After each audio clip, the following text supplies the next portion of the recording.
Египет знаменит не только своими невероятными пирамидами и пустынями, но и многочисленными мистическими и загадочными находками, и некоторые из них способны поставить в тупик даже ученых. На них точно стоит взглянуть. С вами канал Фактопс, и в этом выпуске я расскажу вам о самых прорывных, мистических и необъяснимых находках в Египте за последнее время. Погнали! Украшения из космоса.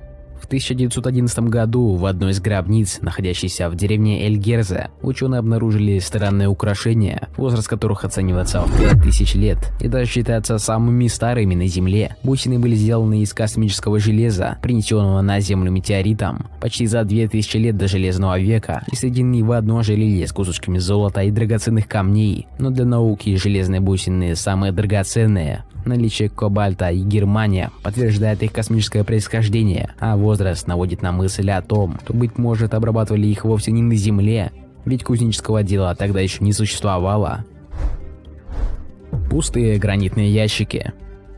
Совсем недавно к югу от Гизы были обнаружены 24 пустых гранитных ящика, и все бы ничего, но предметы обработаны настолько искусно, что ученые пришли в замешательство, ведь возраст ящиков составляет более 3000 лет. Помимо этого, предназначение ящиков также не выяснено. Некоторые энтузиасты утверждают, будто предметы были сделаны и вовсе не людьми, а пришельцами из космоса, настолько филигранно обработан прочнейший гранит.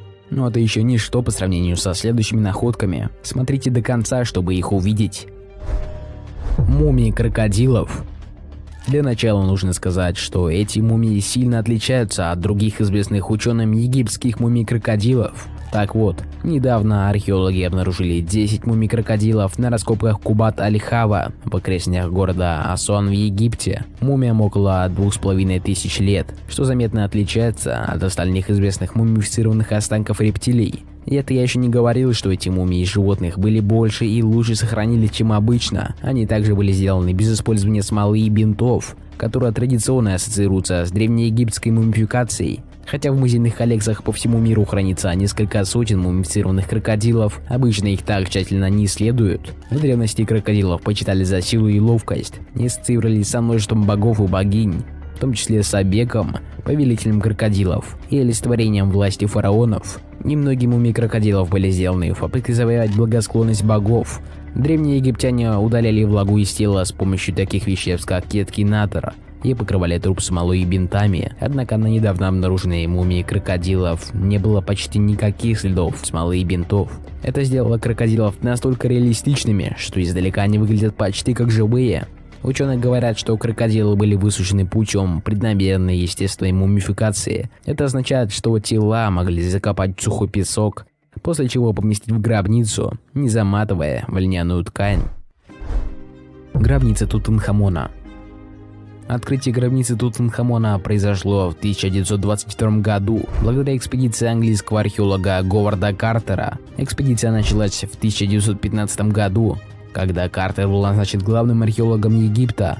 Картер начал свои поиски в долине царей, где находились гробницы египетских фараонов. Он был уверен, что существует еще одна гробница, которую еще не нашли. В 1922 году его убеждения подтвердились, когда его команда обнаружила двери, ведущие в неизвестную гробницу. Гробница оказалась запечатанной, что было необычно для того времени. Картер и его команда начали аккуратно раскопки и через несколько дней обнаружили палату, которая оказалась гробницей Тутанхамона.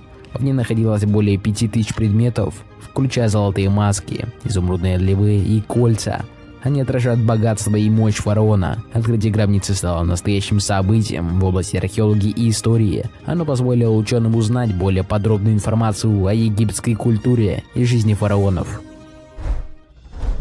Книга мертвых. Звучит жутко, но несмотря на зловещее название, древнеегипетская книга мертвых не была призвана воскрешать мертвецов. Она представляла собой своеобразный сборник заклинаний и советов для тех, кто отправляется в последнее путешествие.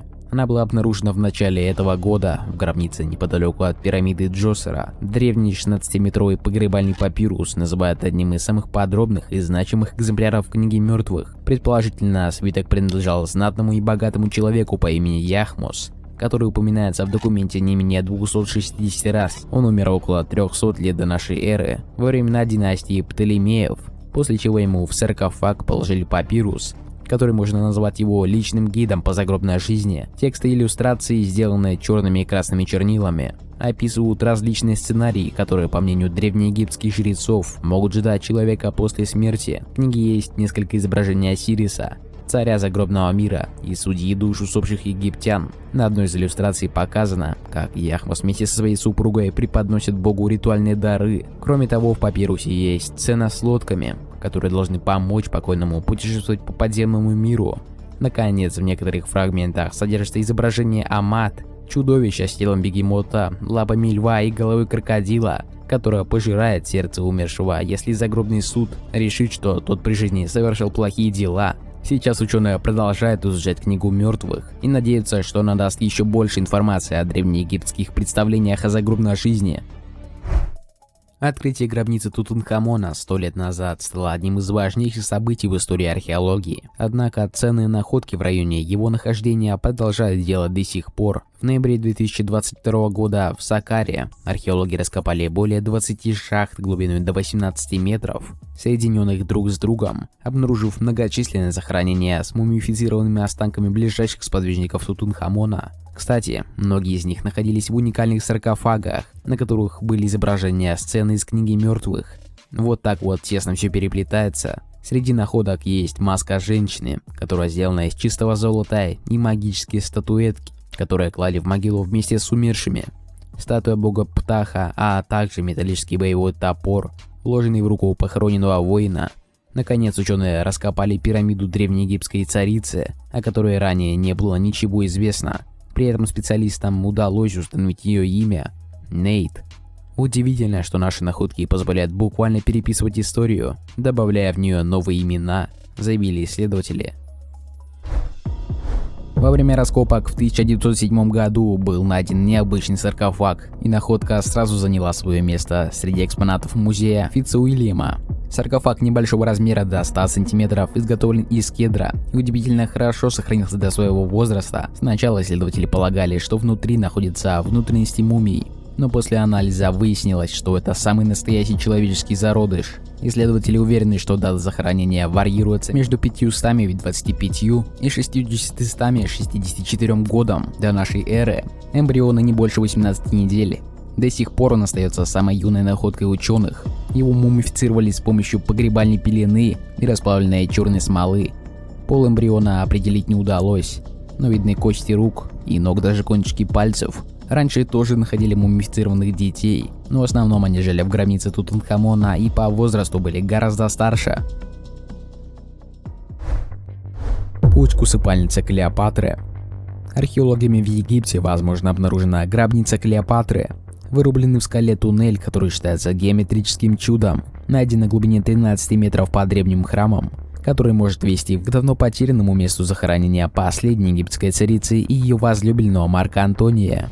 Теории предполагают, что Клеопатра была похоронена под храмом, который расположен недалеко от древнеегипетской столицы Александрии, по древним египетским храмам Топосирис Магна или Великой гробнице Осириса. Был обнаружен туннель, который может привести исследователей к давно потерянной гробнице. Туннель, прорезанный в скале, простирается более чем на 1400 метров и имеет размеры около 1,8 метра в высоту. Бригады, работавшие на месте, обнаружили часть туннеля, которая была затоплена водами Средиземного моря. Исследовательская группа считает, что фундамент храма Топосирис Магна, расположенный недалеко от древнеегипетской столицы Александрии, также оказался под водой из-за, по крайней мере, 23 землетрясений, обрушившихся на египетское побережье между 320 и 1303 годами до нашей эры. Ну и напоследок хотелось бы как-то это подытожить. Древний Египет оказал огромное влияние на мировую историю. Он оставил после себя множество запоминающихся достопримечательностей, тайных загадок, которые до сих пор занимают умы ученых со всего мира. Благодаря современным технологиям и их усилиям удается продвигаться в изучении древней цивилизации и находить новые интересные факты. Находки в Древнем Египте продолжают удивлять и оставлять свой след в мире археологии. Они не только раскрывают перед нами тайны древней цивилизации, но и помогают нам лучше понимать историю и развитие человечества в целом. Будем ждать новых удивительных открытий, которые расширят наши знания о прошлом и откроют новые горизонты в будущем. А бывали ли вы в Египте?